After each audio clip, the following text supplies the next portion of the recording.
के शिवलिंग को बनाने के लिए मिट्टी कहाँ की होना चाहिए, किस जगह पर बनाना चाहिए, मिट्टी में कैसा जल मिलाना चाहिए। जब शिवलिंग का निर्माण करें, शंकर के शिवलिंग को जब बनाए तो सबसे पहले कैसे बनाए, उस तक का विधान शिव महापुराण में और लिंग पुराण में कहा गया।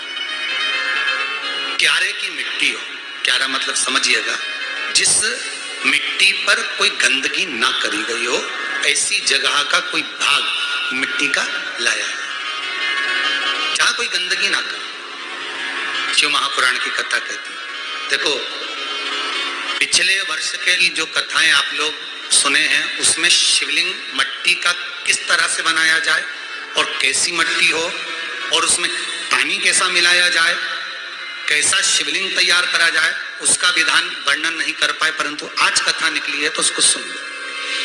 क्यारे की मिट्टी, क्यारे की मिट्टी मतलब जिस मिट्टी पर कोई गंदगी ना करी गई हो ऐसी जगह की मिट्टी को लेकर जाए और मिट्टी को लाने के बाद थोड़ा पानी का सींचन कर दें, अर्थात घर में लाएं तो उससे पहले मिट्टी को पवित्र करें। अपने घर में गंगा जल रखा हो, यमुना जल रखा हो, सरयू जी का जल रखा हो, उससे मिट्टी का सींचन कर दें। मान लो अगर ये जल नहीं भी है तो जल के अंदर थोड़ा सा इत्र डालकर मिट्टी का सींचन करें। अगर इत्र भी नहीं है तो जल के अंदर थोड़ा सा दूध डालकर मिट्टी का सींचन करें।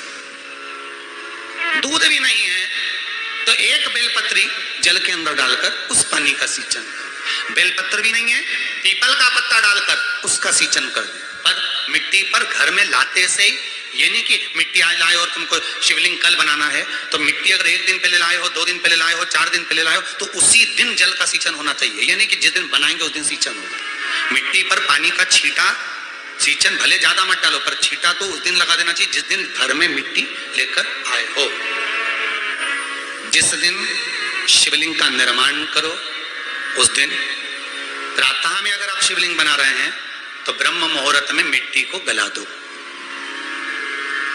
किस पानी से गलाना है उसका भी प्रमाण, उसका भी शास्त्र वर्णन कर रहा है। किस जल से गलाया जाए, शिव महापुराण की कथा कहती है अगर आपको आज शिवलिंग का निर्माण करना है, शाम को आप शिवलिंग का निर्माण कर रहे हो तो अपने पानी का जो मटका होता है, हंडा होता है, रसोई घर में जहां पानी भर कर रखते हो उसके नजदीक में एक कलश जिसमें अलग से ताजा जल भरा जाए और उस पर प्लेट ढकी हो और उस पर एक चावल का दाना रखा हो, उस जल को लेकर आओ।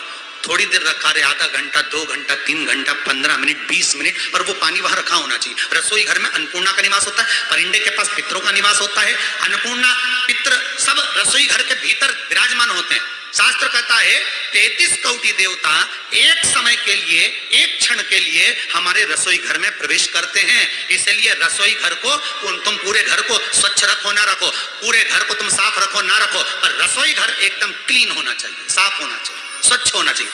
तो आज के जमाने में तो खैर गया, पर पहले जब मिट्टी के चूल्हे होते थे, जब चूल्हा बंद होता था तो उसको गीला कर गोबर को या पानी में उसको गीला कर एक कपड़े को गीला कर पूरे चौके को, रसोई घर को पोंछा जाता था। मिट्टी का होता था वो, तो भी उसको पोता लगाते थे, पोंछते। तो पहला क्रम है पार्थिव शिवलिंग का निर्माण। सावन के महीने में अगर आप शिवलिंग बनाते हैं, सोमवार को शिवलिंग बनाते हैं तो नियम ध्यान रखिएगा महाराज, लिंग पुराण से है ये, इसका नियम ध्यान रखिए। क्या करना है, मिट्टी को लाना है, जल का छींटा देना, छींटा जरूर देना है, घर में लेकर आए और जल का छींटा होना जरूरी है।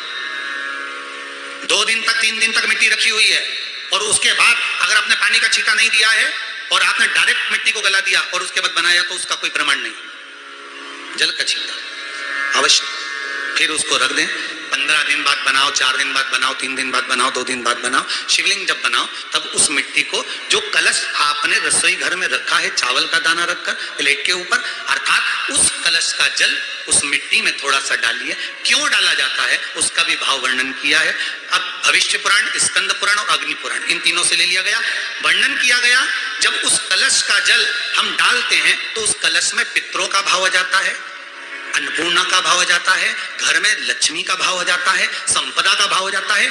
पूरे 24 घंटे के अंदर एक क्षण के लिए रसोई घर में 33 कोटि देवता आते हैं तो वो देवता का सारा भाव उस कलश के अंदर आ जाता है। और वो जल जब हम उस मिट्टी में मिलाते हैं तो गंगा, यमुना, सरयू, सरस्वती, ये 33 कोटि देवता में, तो इन सब का आनंद उस जल में आ जाता है। और वो जल जब हम मिट्टी में मिलाते हैं तो मिट्टी पवित्र हो जाती है, स्वयं कैलाश अधिपति को स्वीकार करने के लायक हो जाती है, निर्मित करने के लायक। शिवलिंग का निर्माण। अब शिवलिंग का निर्माण कैसे करना? मिट्टी में गला दिया पानी में। सबसे पहले शिवलिंग बनाने से पहले पात्र जो होता है उसके नीचे एक बेलपत्र रखी जाती है। क्या रखना है? एक बेलपत्र। शंकर को झेलने के लिए कोई साधारण नहीं है पात्र जिसपे झेला जाए। स्वयं गंगा शिव की जटा में, और आप शंकर के शिवलिंग का निर्माण कर रहे हो, कोई साधारण नहीं हो सकता। बस एक बेलपत्र, साधारण भाव में बेलपत्र भी सीधा भाग, और इस बेलपत्र की जो डंडी है वो उत्तर दिशा में रखना है थाली के अंतर्गत। जब आप शिवलिंग का निर्माण करो उत्तर, इसके ऊपर जो गलाई हुई मिट्टी है वो डाल दीजिए, और डालने के बाद सबसे पहले शिवलिंग का स्वरूप बनाना है। सबसे पहले नीचे की जलाधारी नहीं बनाना। क्या बनाना है? शिवलिंग का स्वरूप बनाना। बनाने के बाद उसी शिवलिंग के पास में और मिट्टी डाल लीजिए, फिर जलाधारी का निर्माण करिए। फिर जलाधारी, शिवलिंग जलाधारी निर्मित हो गई। शंकर जी का संपूर्ण परिवार शिवलिंग में रहता है, आपको पहले भी कहा। भगवान भूत अधिपति भूतेश्वर, भगवान शिव का संपूर्ण परिवार शिवलिंग में निर्मित करा शिवलिंग। एक बार सब जितने भी टीवी पर बैठे हैं, सम्मुख में कथा सुन रहे हैं, फेसबुक पर सुन रहे हैं, एक बार साथ में समझें वापिस निर्माण को, शिवलिंग के निर्माण को। मिट्टी लाए, स्वच्छ जगह की, जल का छींटा दिया, रखा। जब शिवलिंग बनाया तो एक कलश पानी पहले से 2 घंटा, आधा घंटा, 15 मिनट, 20 मिनट पहले उसको रख दिया। उसी पानी से उसको गीला करा। गीला करने के बाद उसका निर्माण सबसे पहले बेलपत्री, बेलपत्री के ऊपर मिट्टी, मिट्टी के ऊपर रखकर शिवलिंग का निर्माण, फिर जलाधारी का निर्माण, और शिवलिंग का निर्माण पूर्ण होने के बाद में फिर बाबा का सुंदर भाव से श्रृंगार करें, अभिषेक करें, पूजन करें। और एक बात याद रखना, पार्थिव शिवलिंग का अगर निर्माण करा है तो आपको वो पार्थिव शिवलिंग को रात्रि होने से पहले विसर्जन होना जरूरी है। हाँ, अगर कोई भी शिवरात्रि का दिन है तो फिर आप पूरी रात रख सकते हो। हरतालिका तीज का दिन है, पूरी रात रख सकते हो। बड़ी तीज है, छोटी तीज है, आप शिवलिंग बनाए हो तो आप पूरी रात रख सकते हो। विशेष कोई उत्सव है, श्रावण का महीना है, पूरी रात रख सकते हो। पर बाकी के समय अगर आप शिवलिंग का निर्माण करें तो उसको सूर्यास्त होने के पहले आप उसको नदी में, जल में, जलाशय में विसर्जन करें। बहुत ध्यान दीजिएगा। विसर्जन करते समय जब आप विसर्जन करें, पानी में अपने पात्र को, शिवलिंग को जब छोड़ें, उस समय पर ध्यान दीजिएगा कि शिवलिंग की जो जल की धार है, जिसका उत्तर की ओर जो जल की धार होती है, विसर्जन करते समय वो जल की धार अर्थात वो उत्तर का भाग हमारी ओर होना चाहिए, और थाली इस तरह से पकड़ें कि वो भाग हमको जब डालें तो वो भाग हमको दिखे, थोड़ा सा नजर आए पानी में डालते समय। और जब वो थोड़ा भाग दिखता रहे, और जिसलिए आपने शिवलिंग बनाया, जिस कामना से आपने शिवलिंग बनाया है, वो कामना उस भाग को पानी में देखते देखते बोल दीजिए, वो कामना पूर्ण हो जाती है। इसको कहते हैं पार्थिव शिवलिंग का निर्माण करना और उसकी आराधना करना। उसकी आराधना कई लोग करते हैं, बना भी लेते हैं, पूजन भी करते हैं, और कई बार कहते हैं हमारा काम नहीं, तो उसमें भगवान का दोष नहीं है, दोष अपना देखो।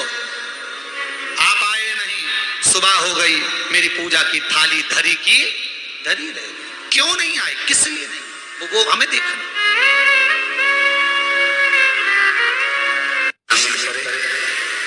पार्थिव शिवलिंग का निर्माण ब्राह्मण श्रेष्ठ मिट्टी का बनाया, वैश्य पीली मिट्टी का शिवलिंग बनाया, क्षत्रिय लाल मिट्टी का शिवलिंग बनाया, शूद्र काली मिट्टी का शिवलिंग बनाया।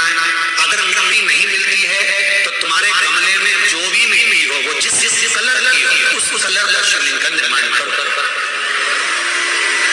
और शिव अर्चना, शिव की आराधना अवश्य करके शिवलिंग को बनाने के लिए मिट्टी कहाँ की होना चाहिए?